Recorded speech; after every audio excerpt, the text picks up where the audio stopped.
बिस्मिल्लाहिर्रहमानिर्रहीम अस्सलामु अलैकुम वरहमतुल्लाहि वबरकातुहू। नाज़रीन, आर ए नॉलेज ऑफिशियल में खुश आमदीद। आपका मेज़बान रऊफ़ अहमद एक नए प्रोग्राम के साथ हाज़िर है, जिसमें हम बात करेंगे कि तिलों में सल्फ़र का इस्तेमाल। इससे पहले कि हम आगे प्रोग्राम की जानब बढ़ें, उससे पहले हसूल बरकत के लिए एक दफ़ा मोहब्बत के साथ रुशी पढ़ लीजिए। सल्लल्लाहु तआला अला मुहम्मद सल्लल्लाहु अलैहि वसल्लम। जी हाँ नाज़रीन, आज हम आपको तिलों में सल्फ़र के इस्तेमाल के फ़ायदे बताएंगे और इसको आप मजमूई तौर पर यह समझ लीजिए कि ये हमारा प्रोग्राम सल्फ़र के इस्तेमाल के फ़ायदों पर मुनहसर है। यानी कि सल्फ़र हमारे पौधों में किस तरह से फ़ायदा देता है और हमारी जो तिल की फसल है इसमें सल्फ़र हम क्यों डालते हैं, ये आप समझ लीजिए।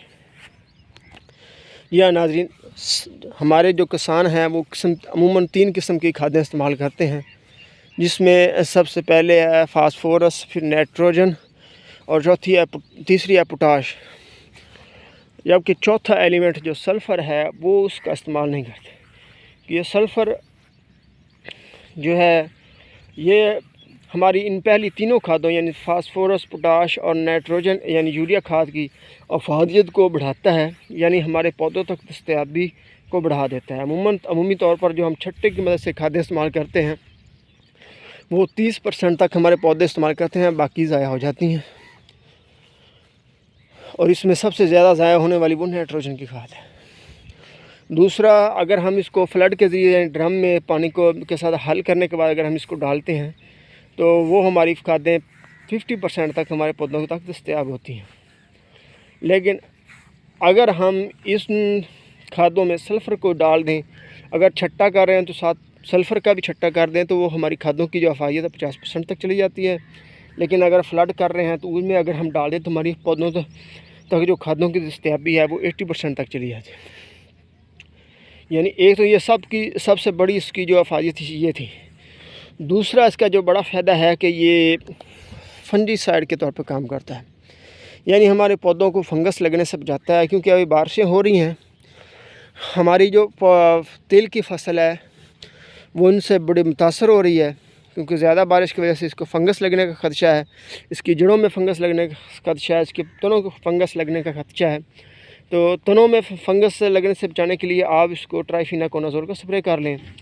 जड़ों की फंगस से बचाने के लिए अगर आप सल्फ़र का छट्टा कर दें, साथ अगर मिक्स कर दें ज़मीन में, या जब आप पानी लगाएंगे तो उसके साथ फ्लड कर दें। पानी खड़ा है, बारिश का पानी आपके खेतों में, फसल में, तो आप ऊपर से सल्फ़र का छट्टा कर दें ताकि वो ज़मीन में सल्फ़र भी चला जाए। तो वो उससे ये फ़ायदा होगा कि हमारी जब तिल की फसल है उसको फंगस का खदशा नहीं रहेगा, यानी वो फंगस के अटैक से बच जाएगी। और इसके दूसरा फ़ायदा हो गया फंगस से बचाने का। इसका तीसरा इसका बड़ा फ़ायदा ये है कि ये ज़मीन को भुरभुरा करता है। अगर आपकी तिल की फसल में पानी खड़ा है और आप इसके ऊपर सल्फ़र का छट्टा करते हैं तो ये हमारी ज़मीन को क्योंकि भुरभुरा करता है, तो भुरभुरा होने की वजह से ज़मीन को नरम करता है और पानी का ज़मीन का निकास आप बेहतर कर देता है। तो इस तरह से एक तो ये पानी को जल्दी ज़मीन में खुश्क होने में भी हमें मदद साबित होगा, जिससे हमारी तिल की फसल जो है वो बेहतर हो जाएगी। और इससे अगला फ़ायदा ये है कि सल्फ़र जो है इसमें 3 किस्म के अमीनो एसिड मौजूद होते हैं।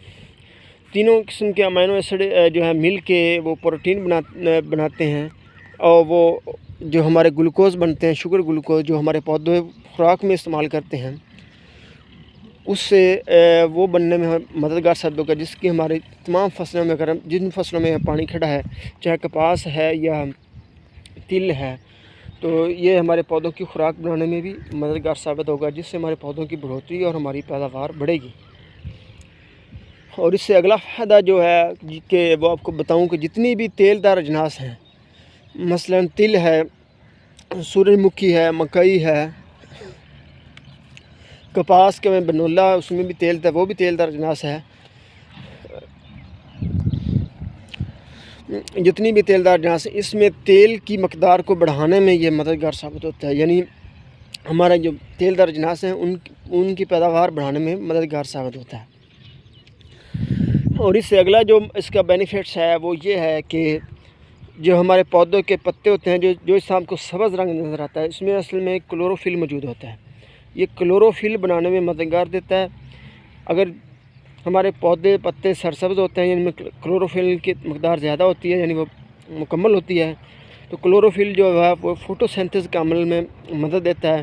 फ़ोटोसिंथेसिस के अमल यानी सूरज की से रोशनी हासिल करने के बाद जो हमारे पौधे खुराक बनाते हैं, जो खुराक की फैक्ट्री है वो इसी क्लोरोफिल ही इस पौधों की असल खुराक की फैक्ट्री है। तो ये हमारे पौधों में खुराक बनाने में मददगार साबित होता है, यानी हमारे पौधे सूरज की रोशनी से ज़्यादा खुराक बनाने में कामयाब हो सकेंगे।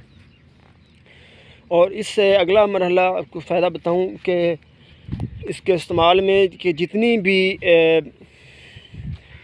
नाइट्रोजन फिक्सिंग हमारी क्रॉप्स हैं, जिसमें तिल है, फलीदार अजनास, मूंग दालें हैं, मूंग है, मसर, जितनी भी ये दालें फलीदार दालें हैं और ये जंतर की फसल है, इनमें जो रूट में नाइट्रोजन की फिक्स है जितनी है, इनमें ये खुराक नाइट्रोजन को जज़ब करने में भी ज़्यादा मदद देता है। यानी हवा में मौजूद नाइट्रोजन ये जज़ब कर लेती हैं अपने पत्तों में, तो इनकी बढ़ोतरी में और इनकी पैदावार बढ़ाने में ये बहुत अहम किरदार अदा करता है।